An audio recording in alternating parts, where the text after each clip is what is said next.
Ok? Palavra do Senhor para a nossa vida e que ela nos alimente nesta noite. Senhor Deus, obrigado. Tua palavra é vida, um trecho tão pequeno, mas que o Senhor tenha se valer dele para educar a nossa alma, o nosso ser, que seja acrescido do Senhor nesta noite. Possamos assim indicar a Deus um passo a mais na nossa caminhada espiritual. O Senhor fale ao nosso coração no nome de Jesus Cristo. Amém. Podem sentar.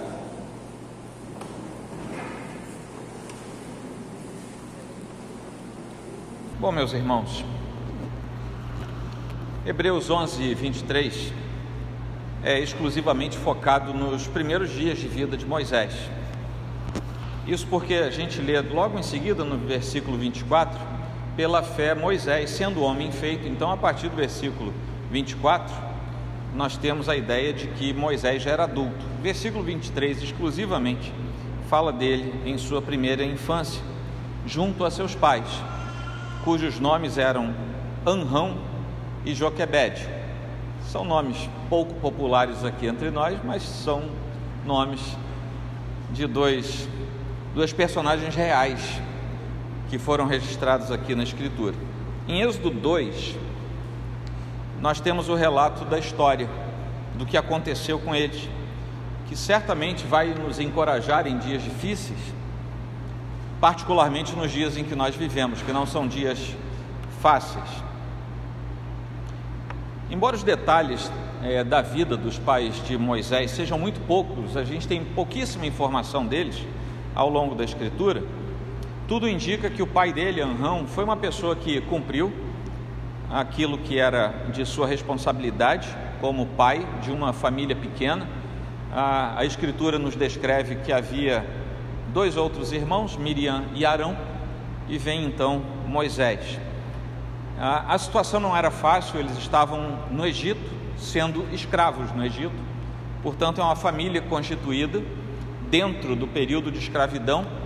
Nós sabemos que Moisés foi o libertador, porque a gente já leu outras partes da Bíblia, mas eles não sabiam, né? E provavelmente, ao que tudo indica, os pais de Moisés não viram o êxodo, ou se viram, já eram muito idosos, mas dificilmente, pelo que nós lemos, inclusive porque a geração que saiu do Egito morreu pelo deserto, então eles não chegaram a ver a terra prometida nem de longe. Ao citar esse versículo, um pensador já falecido da virada do século XIX para o XX, chamado J.C. Willis, ele nos diz o seguinte: aqueles que dentre nós já viveram em um país dominado por uma orientação inimiga, isso porque ele viveu isso pessoalmente, foi um irmão nosso do passado que viveu sob o jugo nazista durante uma parte da sua vida.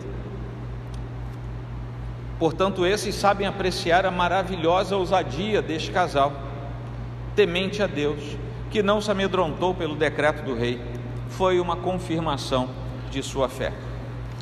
Pela Escritura, nós sabemos que o valor da fé é muito mais preciosa do que o ouro perecível, mesmo apurado pelo fogo. 1 Pedro 1,7 nos fala assim.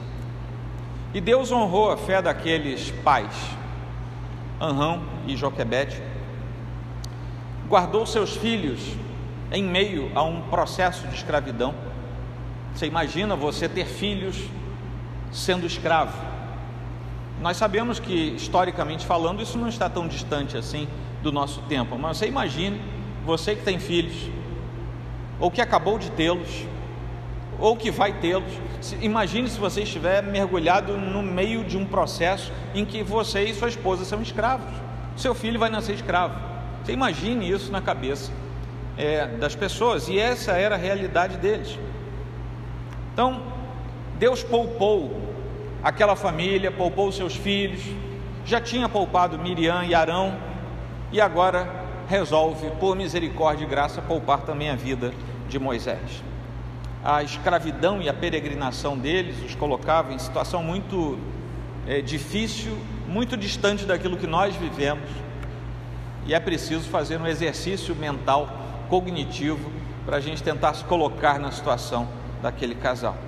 É certo que a fé deles, uma fé que os levou a não temer as leis dos homens, a não temer aquilo que os homens tinham dito contra a lei de Deus,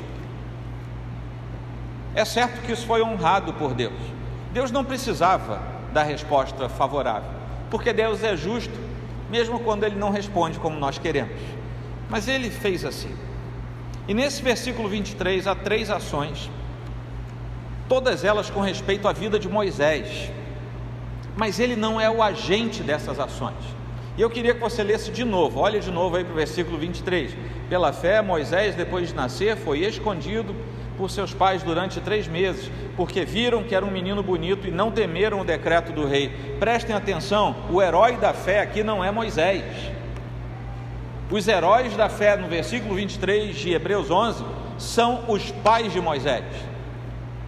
Ao longo de todo esse capítulo 11, há sempre um designativo, pela fé, aí vem um herói destacado pelo texto bíblico, e esse herói faz alguma coisa. No versículo 23 não é diferente, mas a nossa leitura leva os nossos olhos para Moisés. Aqui não é Moisés, aqui há 2 heróis, quase anônimos, porque a Bíblia fala pouco deles, e o nome deles, que não está sequer aqui. Eles não constam nominalmente no rol dos heróis da fé, mas eles estão aqui como pessoas que existiram, Anrão e Joquebede. Do versículo 24 até o versículo 29 é Moisés quem é o herói, mas no 23 o herói é a figura do seu pai e a figura da sua mãe. Eles dividem a figura do herói. Isso nos interessa muito quando nós olhamos para esse texto, neste ano em que nós temos dado muita atenção a perceber aquilo que a Escritura fala e aponta com relação à nossa formação familiar também. O que será que a Escritura tem nesse trecho e por que será que esse episódio foi destacado aqui no meio de um capítulo tão contundente a respeito da fé? A Escritura também nos conta a respeito da redenção providenciada em Cristo Jesus, e também nos conta a respeito do Pai eterno, que se relaciona perfeitamente conosco, que somos os seus filhos em Cristo Jesus. Então nós vamos ver que Moisés foi o paciente de 3 ações. Ele foi protegido, ele foi amado, e ele foi tido por seus pais como sendo mais importante do que as leis, do que a sociedade e do que o próprio Estado. E a primeira coisa que eu gostaria de destacar é que, pela fé, os pais devem proteger os seus filhos. A história de Moisés começa com seus pais, como nós lemos lá em Números 26:59, quando diz assim: a mulher de Anrão chamava-se Joquebede, e é por causa desse texto que nós sabemos o nome deles. Filha de Levi, a qual lhe nasceu no Egito. De Anrão ela teve Arão, Moisés e Miriam, irmã deles. Quando nós chegamos a Êxodo 2, os 2 primeiros versículos, nós não temos mais sequer o nome deles dois, não se relata mais o nome deles. Eles são chamados apenas de um homem da casa de Levi e uma descendente de Levi. Não se fala mais o nome. A Escritura não se preocupa em nos detalhar coisas demais a respeito deles.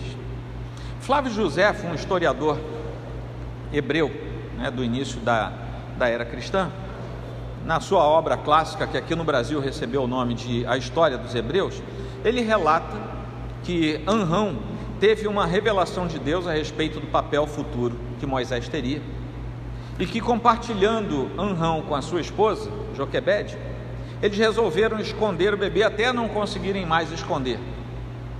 E a partir daí, sob o risco de tanto o bebê quanto os pais, particularmente o pai, serem mortos, então diz Flávio Josefo que ele, Anrão, julgou dever abandonar à providência de Deus a conservação de uma criança que lhe era tão caro.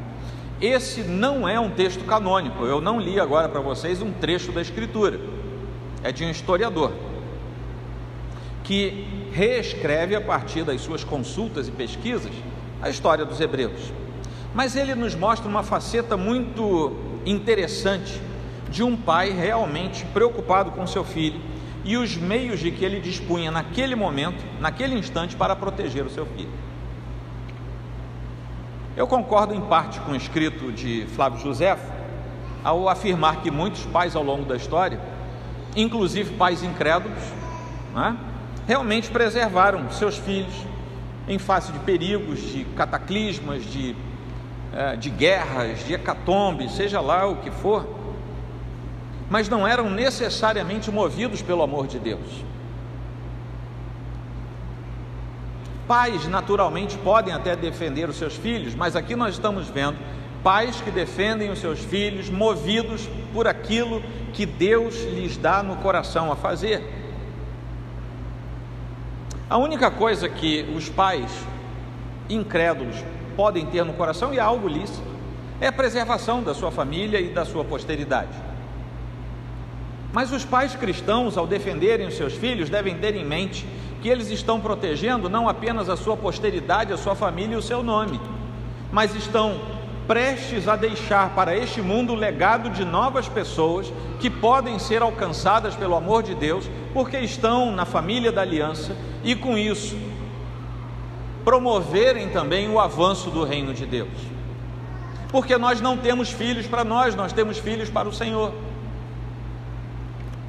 Os nossos filhos não nos pertencem, nós os educamos para Deus, nós os fazemos crescer para Deus.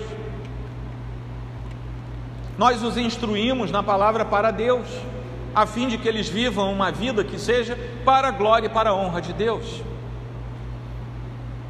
Mas os pais de Moisés foram movidos a salvá-lo por uma motivação bastante distinta. Deus tinha prometido que haveria um libertador para aquele povo escravo. Eu não sei se Flávio Josefo está certo, eu sei que isso não está escrito na Escritura dessa forma, mas talvez no coração do crente Anrão houvesse uma esperança, e se o meu filho for realmente usado por Deus para a sua obra, talvez ele nem pensasse no livramento nacional. Mas isso é algo que nós podemos e devemos pensar dos nossos filhos.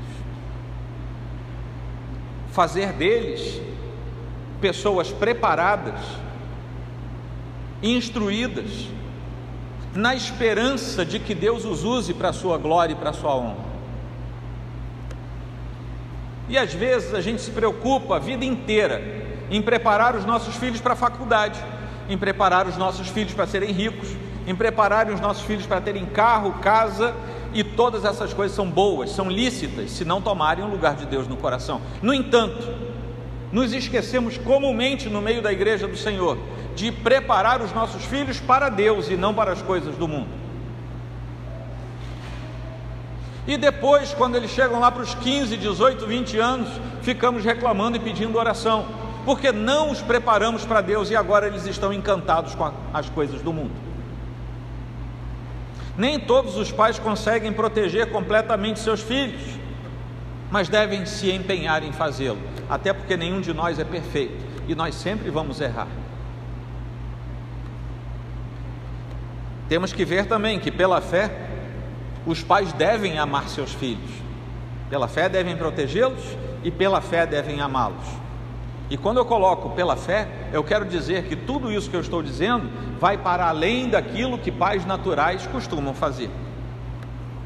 Esse texto aqui nos sugere que a beleza da criança foi aquilo que constrangeu os pais de Moisés e os fez desobedecer o edito do rei de Faraó. Quantos bebês terão sido mortos por Faraó? Não por ele diretamente, por seus soldados naquele tempo. Não fazemos ideia. Eu não sei se existe algum registro, se algum hieróglifo descoberto em alguma pirâmide traz a inscrição de quantos bebês tenham sido mortos.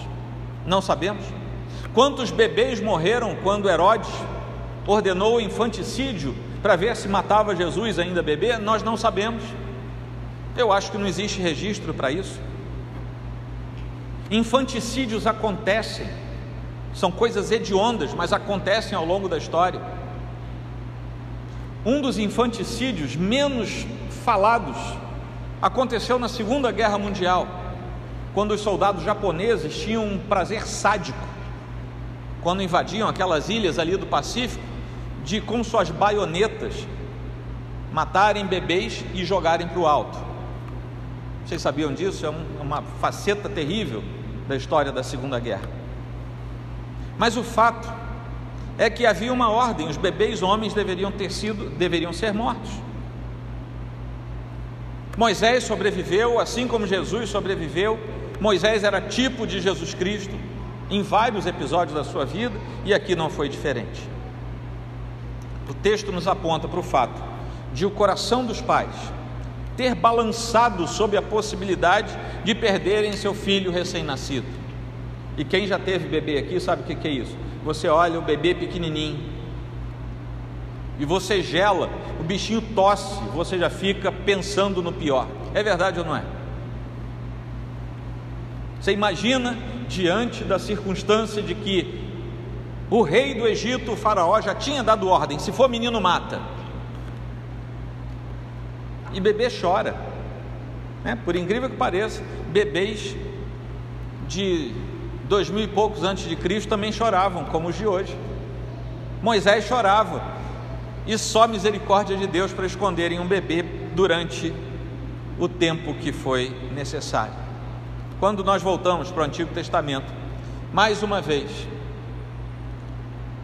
nós vamos ver algo que parece um elemento contraditório, porque se foi a beleza do bebê que os constrangeu, então nós temos que pensar: bom, mas e no caso de Jessé? Samuel queria ungir um novo rei e Jessé trouxe seus filhos pela aparência,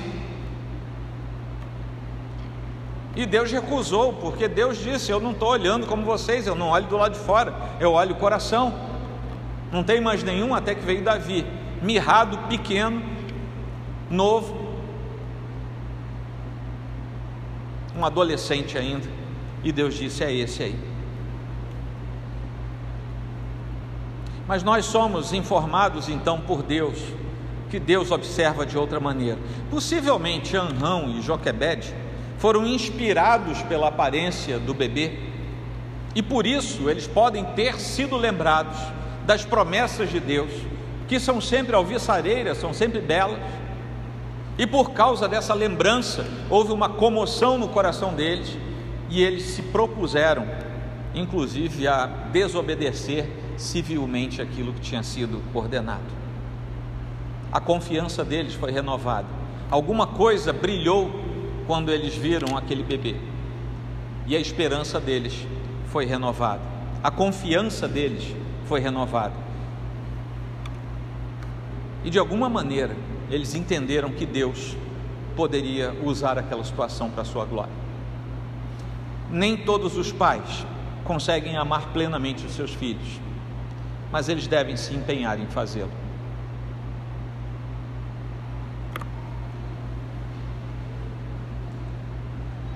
Anrão e Joquebede tinham o seu filho em alta conta, e pela fé os pais devem ter seus filhos em alta conta, em alta consideração, porque eles valem mais, os nossos filhos valem mais do que o Estado, valem mais do que os recursos que você tem, valem mais do que o politicamente correto, valem mais do que as leis e as instituições. Em seu comentário a respeito da fé dos pais de Moisés, o reformador Calvino escreve que deve-se observar que a fé que aqui se enaltece era débil, porque depois de haver vencido o temor por sua morte, deveriam ter criado Moisés em vez de lançá-lo fora. E eu só botei essa citação de Calvino para você entender que Calvino, embora gostemos muito do que ele fala, ele não é escritura inerrante. Escritura inerrante é só a Bíblia. Porque eu vou dizer a vocês que eu coloquei essa sentença só para dizer a vocês que eu discordo de Calvino. Lá no céu eu vou conversar com ele num canto lá da glória e vou dizer: rapaz, você não podia ter escrito aquilo. Não concordo com ele, porque no finalzinho do versículo tem uma frase clara que diz: e não temeram o decreto do rei.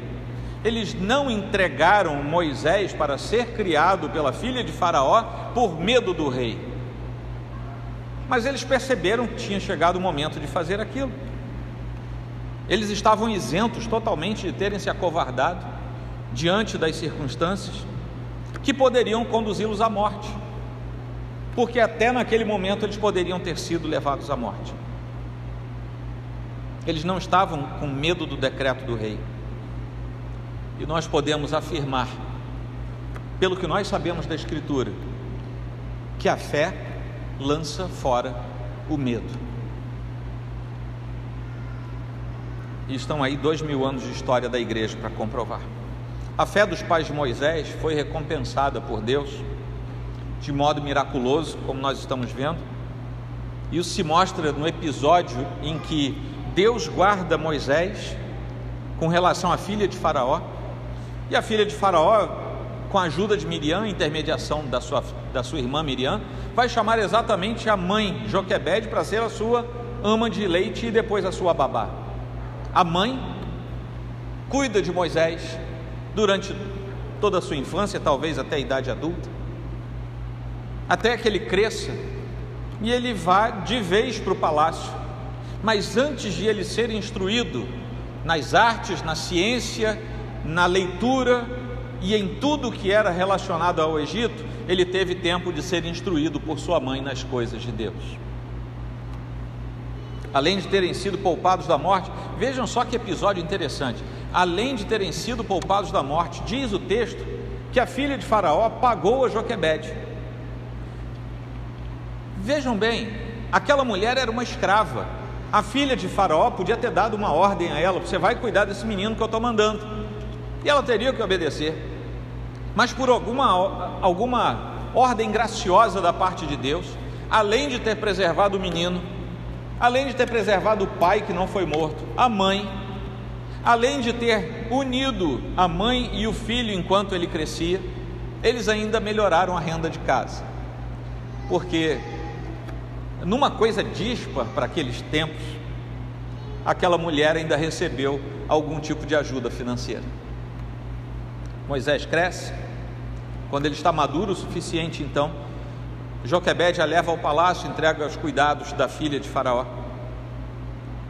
E mais uma vez nós vamos ver Moisés sendo guardado pela mão de Deus, porque ele cresce como afilhado direto da casa real, num palácio distante da realidade de onde ele vem, numa educação, numa cultura, numa religião em tudo diferente da dele. E no meio de tudo isso, Moisés é preservado com vida e é resguardado da morte. E nós sabemos pela história futura que nós já lemos de Moisés, que ele teve o seu coração também resguardado diante de Deus. Nem todos os pais conseguem ter seus filhos na mais alta estima e consideração, mas eles devem se esforçar, se empenhar em fazê-lo. E eu abri cada uma dessas sessões dizendo: pela fé devemos fazer isso. E eu encerro cada uma dessas sessões dizendo: a realidade é que nem sempre conseguimos fazer tudo o que intentamos fazer, mas precisamos a todo custo nos esforçar diante de Deus para alcançar essas coisas, e com a ajuda de Deus haveremos de alcançar. Agora, por que Deus colocou essa história aqui só para a gente saber disso? O texto da Bíblia inteiro fala da redenção, da salvação, e esse texto aqui não é diferente. A Bíblia nos mostra que há um Deus que é Pai, e o Deus que é chamado Pai se manifesta a nós em sua beleza, em sua inteireza.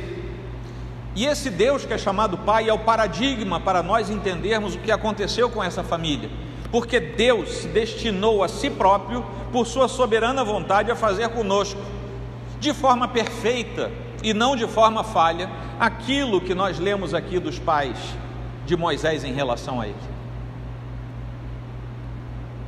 Como é que Deus age com relação aos seus filhos?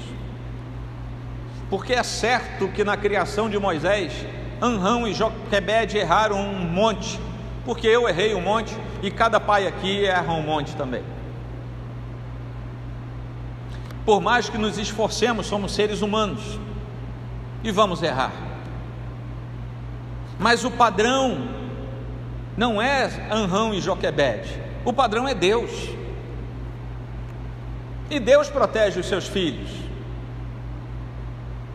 Nós somos protegidos por Deus. Esse versículo 23 é a história de cada um de nós, na voz passiva, como está aqui com relação a Moisés.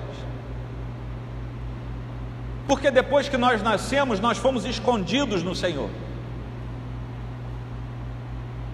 Nós fomos protegidos e somos até hoje. Na primeira oração que nós registramos, que nós lemos registrado no livro dos Salmos, está no capítulo 3.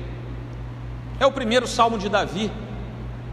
Nós lemos o seguinte: porém tu, Senhor, és o meu escudo protetor, és a minha glória e o que exalta a minha cabeça. Com a minha voz clamo ao Senhor, e ele do seu santo monte me responde. Davi estava fugindo do seu filho, e eu escolhi esse texto pelo choque de informação que nós temos. Absalão tinha feito a cabeça de quase do reino todo contra Davi e contra o seu pai. Davi estava fugindo dele. Absalão tinha dividido o reino e queria matar o seu pai para ficar com o trono. É uma situação que nenhum de nós deve ter vivido. Eu acho que nenhum de nós aqui teve que correr do filho com uma arma atrás. E graças a Deus por isso. Mas Davi estava desolado. E nós sabemos o que estava acontecendo ali quando ele compõe esse hino ao Senhor, pelo que nós lemos lá em 2 Samuel 15:30. Se você tem o hábito de anotar, anote aí para ler depois, porque esse versículo mostra Davi chorando, descalço, com a cabeça coberta, subindo o Monte das Oliveiras para apresentar o seu coração rasgado diante de Deus, porque o seu filho estava atrás dele querendo matá-lo. E é quando ele compõe o Salmo número 3. E é quando ele diz isso: tu, Senhor, és o meu escudo protetor, mesmo com meu filho atrás de mim querendo me matar, o Senhor é o meu escudo. Eu clamo ao Senhor e ele me responde lá do seu trono. Mesmo diante da oposição implacável que ele vinha sofrendo, Davi sabia quem era Deus. Davi não perdeu de vista que o Pai eterno continuava sendo o escudo da sua vida. Os inimigos o queriam morto, mas o Senhor é realmente escudo protetor daqueles que são dele, dos seus filhos, porque Deus protege os seus filhos. Se você é filho de Deus, entenda que você é protegido por Deus. E se acontecer uma destemperança na vida, uma circunstância absolutamente desfavorável, saiba você que a maior proteção que Deus lhe deu foi a preservação da sua fé e a perseverança, porque você haverá de vê-lo, seja com mais tempo ou com menos tempo. Se você é filho de Deus, você foi protegido e será protegido a tal ponto que você haverá de vê-lo face a face. Lá em Gênesis 15:1, e talvez aí Davi tenha se inspirado, nós lemos Deus dizendo a Abraão: não tenha medo, Abraão, eu sou o seu escudo. Deus foi quem chamou Abraão e disse para Abraão num determinado dia da sua vida: Abraão, você está com medo por quê? Não tenha medo, eu sou o seu escudo. E essa é uma pergunta que não é retórica, é real, que nós precisamos fazer ao nosso coração. Por que você está com medo, ó minha alma? A gente emenda 2 textos. Por que te abates, ó minha alma? Por que temes, ó minha alma? Se Deus é o teu escudo. O clamor de Davi era constante ao Senhor. Lá nos Salmos 3 e 4 nós vemos palavras de redenção. Nós vemos palavras das garantias de Deus para com seus filhos. Tudo isso significa muito para um filho de Deus. E se você é filho de Deus, assim como Moisés, só que de maneira muito mais profunda e ampla, Deus protege você, porque Ele é o seu Pai e você é o filho dele. Amém? Deus também ama os seus filhos. Além de nos proteger, Ele nos ama. O apóstolo João, lá na sua primeira carta, capítulo 3, versículo 1, nós lemos assim: que grande amor o Pai nos tem concedido, a ponto de sermos chamados filhos de Deus. Filhos de Deus, e de fato somos filhos de Deus.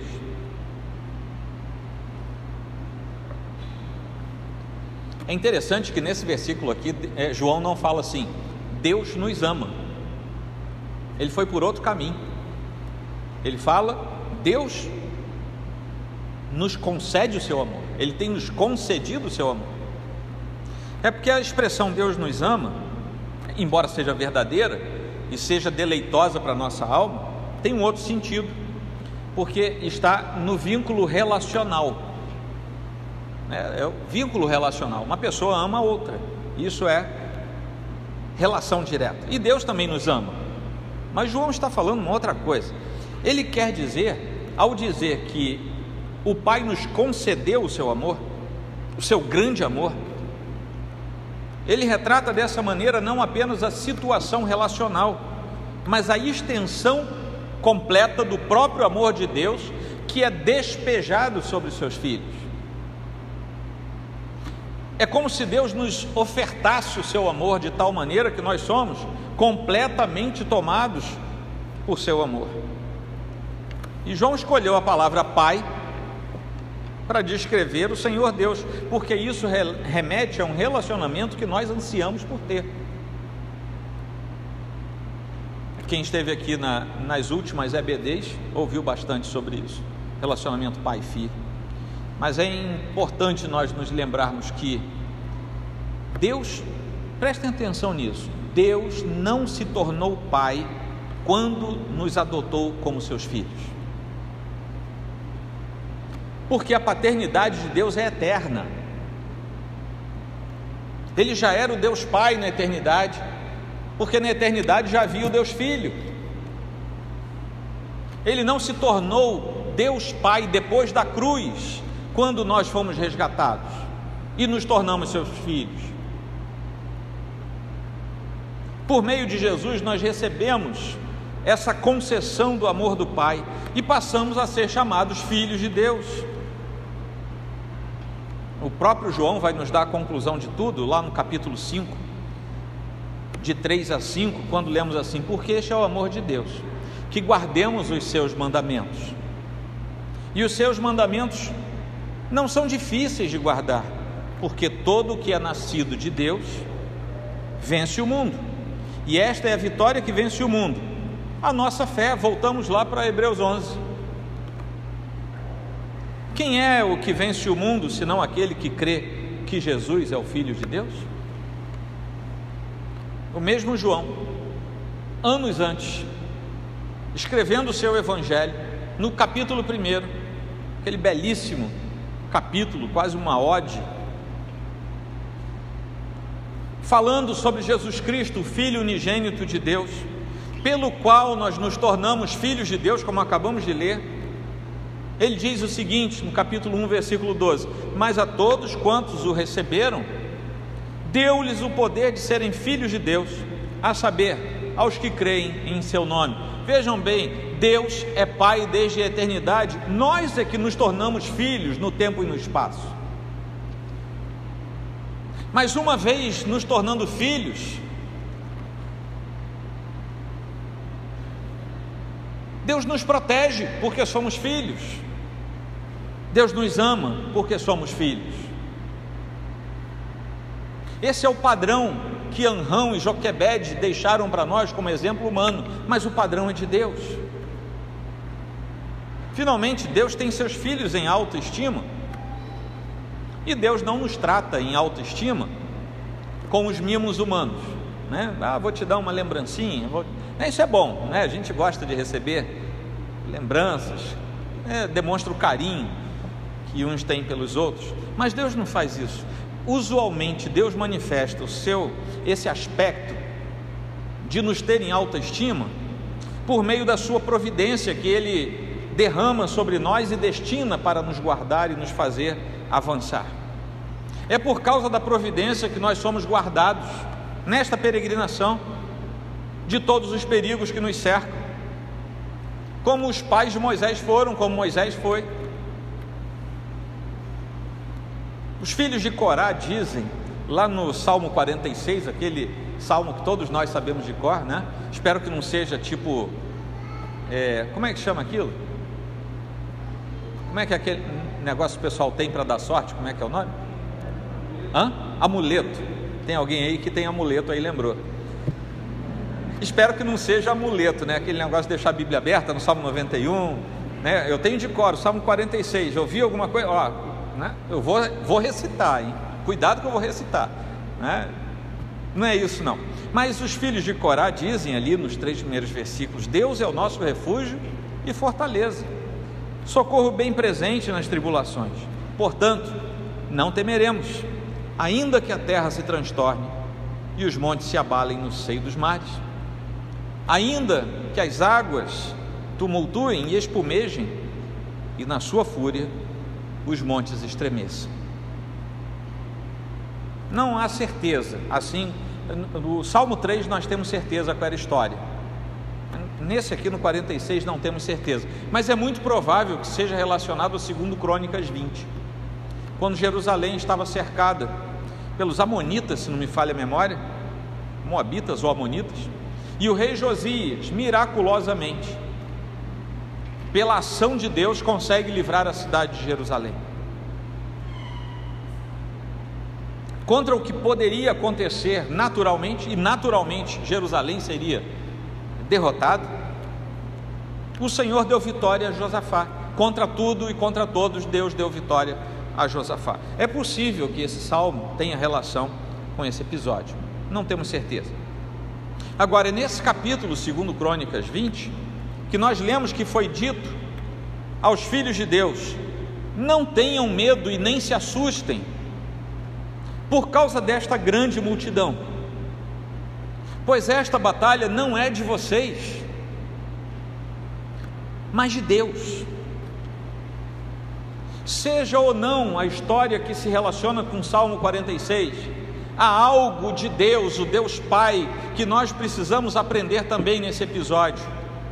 Mesmo que nós estejamos cercados de todos os lados e que naturalmente não haja saída para nós, o que nós temos que ter no coração é que Deus nos tem em tão elevada estima que Ele vai dizer para nós: calma, não se perturbem, não se angustiem, porque essa luta não é de vocês. Eu sou Deus, eu vou lutar no lugar de vocês. Nenhum Deus faria isso a não ser o Deus da Escritura.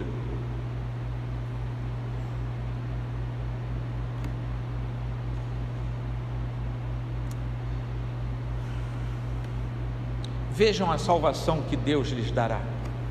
É a continuação. Não tenham medo nem se assustem, porque o Senhor está com vocês. É assim que continua esse texto. E é porque Deus zela por nós com tanta estima e cuidado que nós somos confrontados também a ter os nossos filhos sob amor, sob guarda, sob proteção e sob alta estima. Essa é a lição que Deus nos ensina dele próprio, a fim de que nós saibamos o que fazer. Anrão e Joquebede são quase anônimos na Escritura, quase não sabemos nada dele. Na história universal eu acho que ninguém fala deles, só Flávio José, porque estava escrevendo uma história dos judeus. Mas os seus feitos influenciaram a família deles, a história de Israel, a história da igreja e a história universal. Porque se Moisés não tivesse existido, toda essa sequência teria sido diferente. Eu sempre falo aqui, Deus teria providenciado o Salvador de qualquer jeito, mas aquela era a promessa do Senhor, e Deus a preservou até o final. Amém? Vamos aplicar. Assim como Moisés, prestem atenção, papais, mamães, quem foi, quem será, quem terá naturalmente, quem terá adotado, é filho, é pai, é mãe, é filho. Nossos filhos nasceram sentenciados à morte. Prestaram atenção? Moisés nasceu sentenciado à morte, porque Faraó tinha dito: todo bebê, homem que nascer, vão lá e matem. Havia uma sentença, era uma lei. Nossos filhos nasceram sob a lei do pecado, eles estão sentenciados à morte,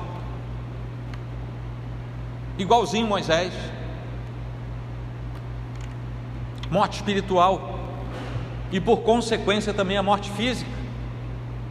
É isso que Gênesis nos ensina. Anrão e Joquebede não tinham certeza alguma de Moisés tornar um servo do Senhor. Eles tinham essa esperança. Ele nasceu no povo da aliança. Mas lembrem-se, nem todo judeu circuncidado foi salvo. Estavam na aliança, tinham os benefícios de estarem no povo da aliança, mas nem todos tiveram uma relação com Deus, relação salvífica. E os pais não têm certeza, trazem seus filhos para o povo da aliança, devem instruí-los, mas nenhum de nós tem certeza se nossos filhos serão salvos ou não.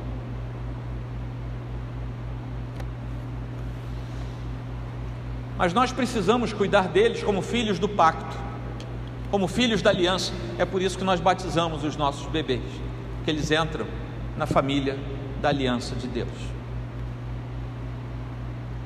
É por isso que nós temos a afirmação de uma aliança sacramental. Então, a autoestima doutrinária entre nós.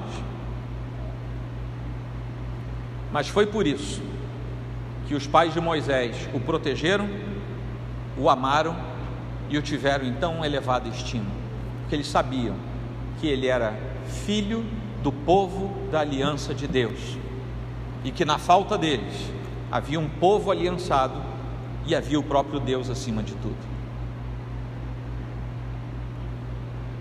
Eles o protegeram a tal ponto que eles entenderam que ele era mais importante do que até o Estado egípcio. Era o grande império daquele tempo, as leis e tudo aquilo que pudesse circundar a vida deles. E aqui eu deixo 3 lembranças a vocês. Prestem atenção, por favor, porque aqui já vamos encerrar com essas 3 lembranças. Protejam seus filhos deste mundo. Protejam seus filhos da morte espiritual. Não deixem seus filhos andar por conta própria na jornada espiritual. Não há criação de filhos cristãos do tipo laissez-faire. Vai fazer o que você quiser. Quando ele crescer, ele vai resolver. Você já botou seu filho no inferno. Instruam seus filhos no Senhor e no seu caminho. Não entreguem seus filhos a Faraó, porque lá fora é o Faraó. Quem está lá fora é Faraó, doido para matar seu filho. Mesmo que isso em alguma medida leve a vida de vocês a ter risco.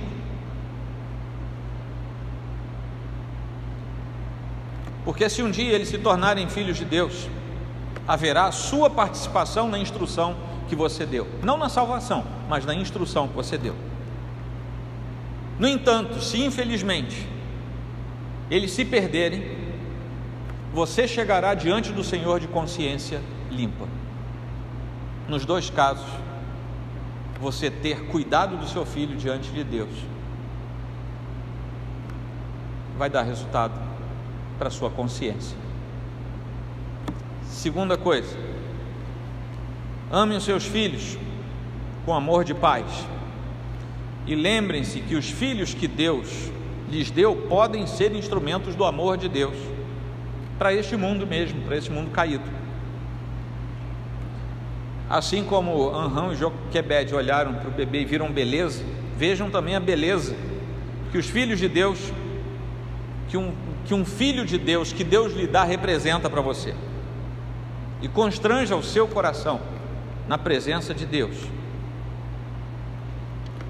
a tal ponto que isso venha permitir que, por causa desse amor, o amor de Deus também transpareça para esse mundo. Esse amor deve, acima de tudo, conduzir os seus filhos, aqueles filhos que Deus lhe deu, de volta a Ele próprio. Deus nos dá, nós cuidamos para entregar a Deus. Finalmente, em dias difíceis para falar isso, no mundo todo, tá? Não pensem que é no Brasil, não, é no mundo. Não temam, além de Deus, não temam as leis, o Estado, o que é politicamente correto, as novidades deste século. Não temam isso mais do que a Deus. Nós vivemos neste mundo, e tudo que é lícito e não contrariar a palavra de Deus, é lícito que vivamos e aproveitemos. A ciência avança também para o nosso bem. Mas quando a palavra de Deus for confrontada, temamos mais a Deus do que todas essas coisas. Não temam nada a não ser o próprio Deus, porque os filhos que Deus nos deu valem mais do que a moda, valem mais do que qualquer novidade, valem mais do que as leis dos homens. Nós precisamos parar de olhar para a eternidade como se ela fosse isso que a gente vê. A eternidade está para além do que nós vemos, mas ela é real, porque foi descrita e prometida na Escritura. Conduzam seus filhos exclusivamente segundo a Escritura, até que eles estejam maduros para enfrentarem o mundo. Eles vão precisar fazer isso. Aí você também não vai ficar segurando, eles têm que ir. Moisés precisou ir para o palácio, seus filhos vão precisar sair um dia, mesmo que eles vão morar até nos palácios deste mundo, fazendo uma troca, vocabulário aqui, que nós como pais tenhamos a esperança de que eles jamais se esqueçam daquilo em que foram ensinados e que honrem a Deus acima de tudo. Esse é o paradigma de Deus. É assim que Ele cuida de nós, é assim que Ele quer que nós cuidemos daqueles que são nossos filhos, que na verdade são filhos dele, que Ele confiou a nós durante um tempo na nossa vida. Amém, queridos? Há duas coisas aqui para o finalzinho de tudo. Se Deus cuida dos seus filhos, é preciso entender que nem todos são seus filhos, como eu li aqui para vocês, lá em João capítulo 1. Mas a todo aquele que crê no Filho, a esse lhe é dado o poder de ser filho de Deus. Você só vai ser cuidado por Deus, como eu acabei de descrever, se você for filho de Deus. Deus não tem compromisso algum com quem não é seu filho. Ele tem compromisso com quem foi lavado e remido no sangue do seu Filho unigênito, porque é no Filho unigênito que nós somos enxertados e adotados como filhos. Portanto, nesta noite, há duas coisas. A primeira, se você tem dúvida sobre ser ou não filho de Deus, é bom se apropriar do fato de que talvez Deus esteja chamando você. E nós vamos orar. E se for essa a circunstância do seu coração, não há nada mágico a fazer. É só reconhecer o chamado de Deus e pedir que Deus habite o seu coração. Simples. É tão simples que a gente acha que precisa fazer alguma coisa a mais, mas não precisa. Mas se você é filho de Deus, que essa palavra tenha levado você a refletir sobre o que nós somos em termos de família. Que você, se for necessário, corrija alguma coisa. E depois, aí preste bem atenção, depois, isso deverá se refletir aqui, porque Deus chama isso aqui também de família. Amém? Senhor, obrigado por Tua boa mão estendida sobre a nossa vida, por Tua misericórdia, a Tua paz e a Tua graça. pelo que nós ouvimos da Tua palavra, da Tua doutrina, e que nós sejamos, ó Deus, chamados a nos enternecer com os Teus braços abertos, que falam do Teu amor e da Tua bondade, e do Teu Santo Espírito sobre nós, que fala do Teu amor e da Tua conexão conosco enquanto Teus filhos. Transforma o nosso coração naquilo que o Senhor sabe que é necessário, e que isso seja para a honra e para a glória do Teu santo nome. E é no nome de Cristo, Teu Filho unigênito, em quem somos Teus filhos, que nós oramos. Amém.